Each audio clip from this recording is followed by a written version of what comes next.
చాలామంది స్టూడెంట్స్ ఏంటంటే ఇప్పుడు 10థ్ చదువుతున్న 10థ్ వరకు క్లారిటీగా చదువుకుంటున్నారు. ఇంట్లో వాళ్ళు చదివిస్తున్నారు. శ్రద్ధ పెట్టి చూస్తున్నారు. శ్రద్ధ పెట్టడం వల్ల వీళ్ళని పట్టించుకోవడం వల్ల 10థ్ క్లియర్ చేసుకున్నారు. ఇంటర్‌కి వచ్చేసరికి డిప్లొమాకి వచ్చేసరికి ఈ సీన్ రివర్స్ అవుతుంది. సో చేస్తున్నారు. అది అవ్వట్లేదని చెప్పేసి వేరే దారిలో వెళ్ళి ఇది చేస్తున్నారు. మరి అలాంటిది చేస్తే యూనివర్సిటీలు వాళ్ళు యాక్సెప్ట్ చేస్తారా? ఒకవేళ యాక్సెప్ట్ చేస్తే తర్వాత పరిస్థితి ఏంటి? సో దీని గురించి మాట్లాడదాం. ముందుగా అయితే ఇంతవరకు ఈ ఛానల్ సబ్స్క్రైబ్ చేసుకున్న వాళ్ళు ఎవరైనా ఉంటే ఖచ్చితంగా సబ్స్క్రైబ్ చేసుకొని ఈ వీడియోని లైక్ చేసి షేర్ చేయండి. మీకేమైనా డౌట్స్ ఉన్నట్టయితే కాల్ మీ 4 ద్వారా కాల్ చేయండి. తెలుగు ఇంజనీరింగ్ ఎడ్యుకేషన్ టెలిగ్రామ్ ఛానల్లో జాయిన్ అవ్వండి. సో చాలామంది ఏం చేస్తున్నారు, కొన్ని యూనివర్సిటీలు ఏవైతే ఉంటాయో, బోర్డులు ఏవైతే ఉంటాయో వాటికి రికగ్నైజేషన్ అనేది ఉండదు. ఆ రికగ్నైజేషన్ లేని వాళ్ళు ఏం చేస్తారు, సర్టిఫికెట్లు అమ్మేస్తుంటారు వేరే స్టేట్లలో.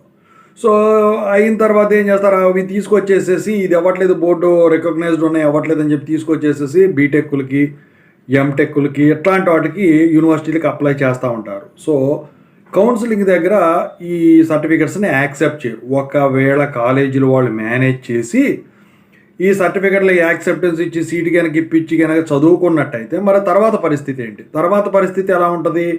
జాబ్ దగ్గరకు వచ్చేసరికి వీళ్ళు బ్యాక్గ్రౌండ్ వెరిఫికేషన్ అనేది ఒకటి చేస్తారు. దీనికి రికగ్నిషన్ లేదు అని తెలిసిందంటే ఇది కొనుక్కొచ్చుకున్న సర్టిఫికెట్ అని చెప్పేసి వాళ్ళకి తెలిసిపోతుంది అనమాట. ఆ సందర్భంలో మీకు జాబ్ అనేది రాదు.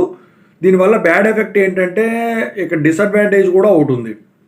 బ్యాడ్ ఎఫెక్ట్ వచ్చేసరికి ఏంటంటే ఇది క్లియర్గా తెలిసిపోతుంది కదా, మీరు కొనుక్కొచ్చేసారంటే 10th క్లాస్ వరకు చదివింది మిగతాది లేదని చెప్పేసి.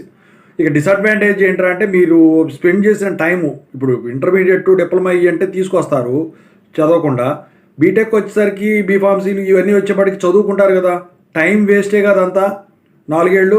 సో అక్కడ పడుతుంది అనమాట. అయితే ఇట్లాంటి వాటిని నాకు తెలిసినంత వరకు యూనివర్సిటీలు అయితే ఖచ్చితంగా యాక్సెప్ట్ చెయ్యవు. ఇప్పటికే కొన్ని యూనివర్సిటీస్ని అవుట్ ఆఫ్ వాటిని యూజీసీ, ఏఐసిటి రికగ్నైజేషన్ లేని వాటిని బ్లాక్ లిస్ట్లో పెట్టడం అయితే జరిగిందనమాట.